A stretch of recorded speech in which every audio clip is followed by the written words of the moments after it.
Morning, everyone. Greetings to you, and welcome to Faith in an Ever Changing World Encouragement and Hope Faith Story. I'm Janet Harley, your host, and with me today, it is my pleasure to introduce Derek and Abby Gaskill. And Derek is retired from professional baseball, Milwaukee Brewers, right out of high school. And then he went on to play professionally with the Toronto Blue Jays and New York Mets as well. And then Abby, right after high school, had the opportunity, she just felt led to her going to Youth Win a mission in Maui, Hawaii. And so, wow, that was an exciting opportunity, Abby. And God actually had plans for them to do ministry together. So we're looking forward to their faith story right after this. Stay with us.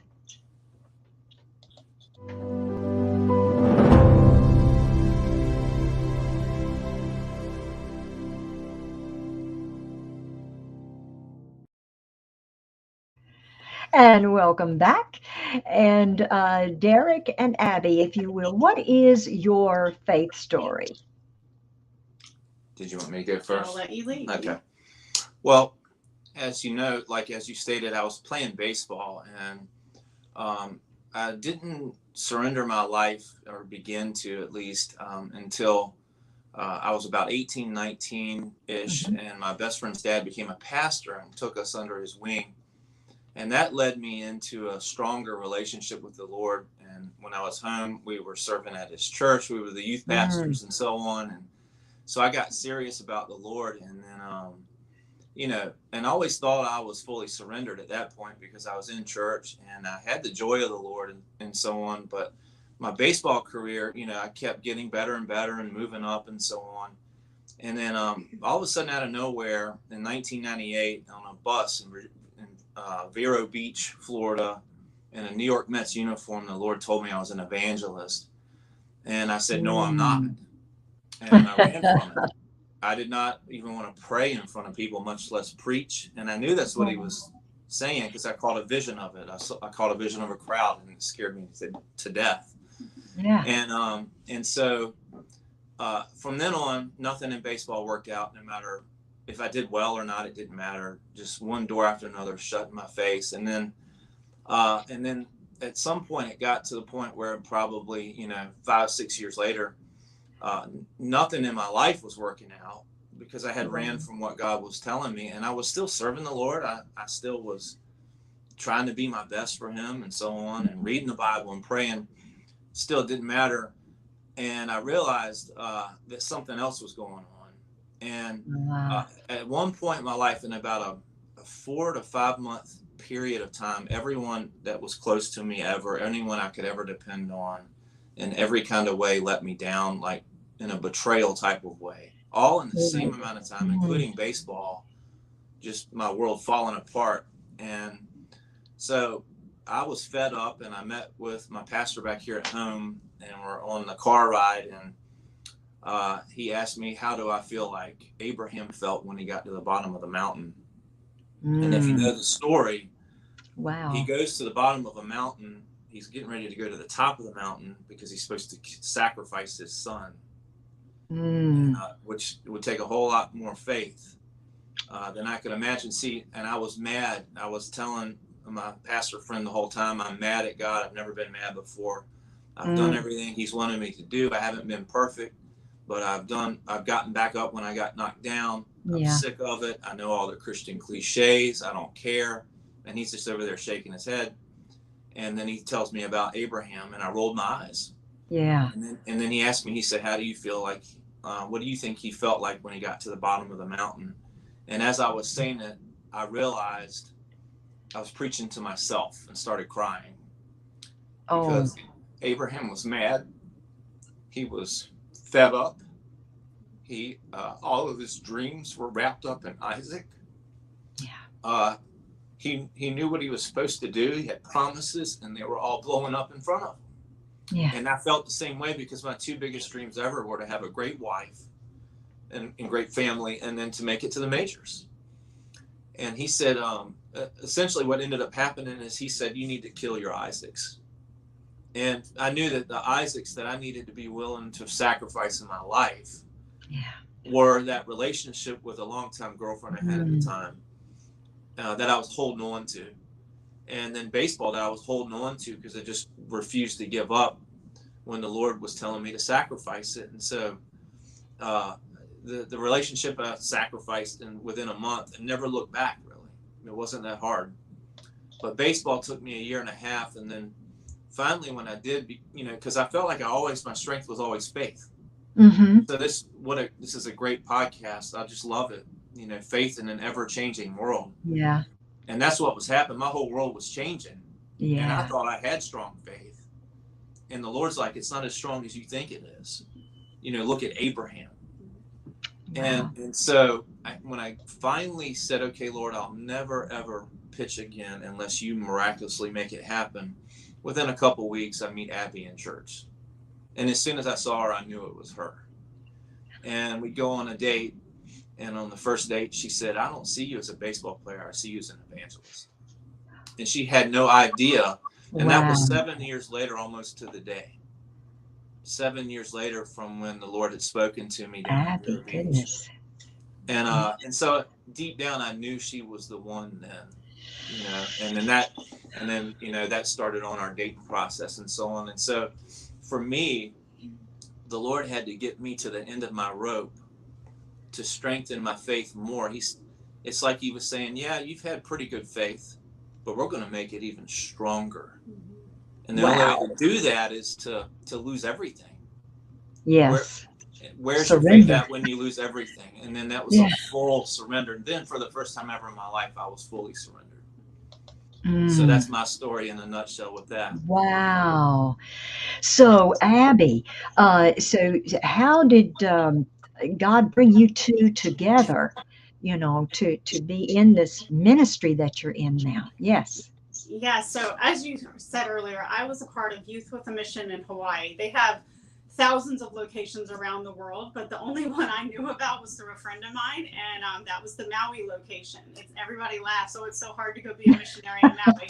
But it was truly a challenging time because you went through discipleship training for 3 months, and then they send you overseas for a few months. So I spent my time in Uganda, Africa, and loved it. I just knew at 13 years old, actually, that I wanted to be a missionary of some kind. I didn't know what it would look like, but God was stirring my heart. I was going on youth trips with our youth group at a very young age and just fell in love with missions work.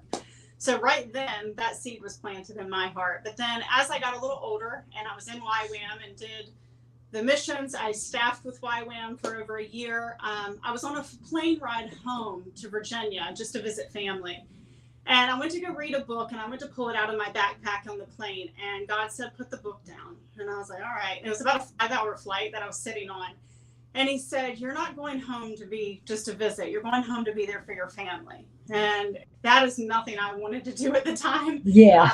Living in Hawaii. Living in Hawaii and then coming home. My family is a wonderful family. I come from an excellent family, but life was challenging a little bit at home. There was addiction going on in my family and some struggles and just the heartache of all that comes with it. And so coming home wasn't this exciting thrill to me. And I remember making the decision and calling the people actually that I was living with and telling them it's time for me to come back home and stay. And they were very Holy Spirit filled people, which I love. And they said, we knew it was time. And so God was already moving in their hearts to kind of release me as well and let me come home. So I come home and I'm honestly miserable. I was not at the exact same place he was at, but I was at a place of like, I don't like this. I'm kind of mad at you, God, because I thought you called me to be a missionary and this isn't fun. Like, this isn't exciting to me. This isn't Africa. This is my family and I love them, but I don't want to be in the middle of all of it. Right. So I spent some time at home. I'm officially here, and it's about 9 months later that my mom actually invited me to her church. And our story's a little too long, but my mom had been calling me while I was in Hawaii about a guy at her church. And I laughed. I was like, Mom, I'm in Hawaii. I'm good. I don't need a guy at your church in Chesapeake, Virginia. We're good. And long story short, I go to church with her, and during the greeting, he introduces himself and just says hello to me really quickly. And ever since I was like 15 years old, I always prayed, God, if when I meet my husband, like when I really meet him, make my heart race, like do something kind of crazy with my heart so that I know it's him, so I don't make like this bad decision in choosing. And so that day, my heart was racing uncontrollably. I actually had to go to the bathroom and kind of calm down. And so I actually saw him right out the door and of the bathroom. There he was with some of the youth kids. And I had all the youth boys going all over the whole campus trying to find her and bring her back. Oh, how about that? So, and they're searching. I went up to him. Oh, my goodness. And I used to work at a hair salon as a receptionist, and he would come in there. And the girl that was doing his hair at the time said, hey, my client was asking about you, but I told him we're actually 11 years apart in age, so I was too young at the time to even talk to me. And this is before she went to YWAM. This was before I went off to school in Hawaii and all that good stuff. So, oh, my goodness. Okay. So, but like I had seen the thread of God letting us meet, but we never had met really to talk and to know each other. And he actually went to school with one of my brothers, but just from a distance, they knew each other. So there was no real connection. So on our first date, it just felt like I'd known him my whole life. And I just love how God does that with your heart. Like he makes you feel like you're connected. Because in other relationships, I never felt comfortable praying with anybody, never felt comfortable talking about the Lord as deeply as we did. Mm-hmm. There was an instant spiritual connection. Yeah. So we just had actually kind of realized when I was on that airplane and God spoke to me and said, you're going home to be there for your family. He did mean that, because there has been some serious moments of me being there for family and them being there for me. Like it's been wonderful. But he mostly meant you're there to build your family. Yeah. And so he's building us and our kids. Wow. And it's been an honor to hear like how God has woven all the details in, but it's been really special for us. And we truly have said, I always said to the Lord, because I saw some messy marriages in our family and he saw lots of messiness as well. And I always say, God, if I'm not going to meet my husband and we're not going to last forever, just don't let me meet him. Like, if it's going to end in divorce, just let me be single. I'll go be a missionary overseas forever. Yeah. Like, I don't want to have it ending and all that. So he's just been really faithful. And even when he takes something away, he always replaces it with something better. Oh. Yeah. Oh, that is wonderful. That is an incredible story of how God can work in our lives and puts us in the right place with the right people. Yeah. And yes, and if we obey, if we are willing to obey, he will bless. And so now you're in ministry together, and I thank you so much for sharing this beautiful story with us today, Derek and Abby. Thank you for being my guest today. And I thank you all for watching. And I do want to give a shout out to the two networks that my show is on, and so many other shows that and entertainment for you and your family. And that's Creative Motion Network and Abundant Television Network. Thank you also for watching. Have faith and look up, friends, where our help comes from.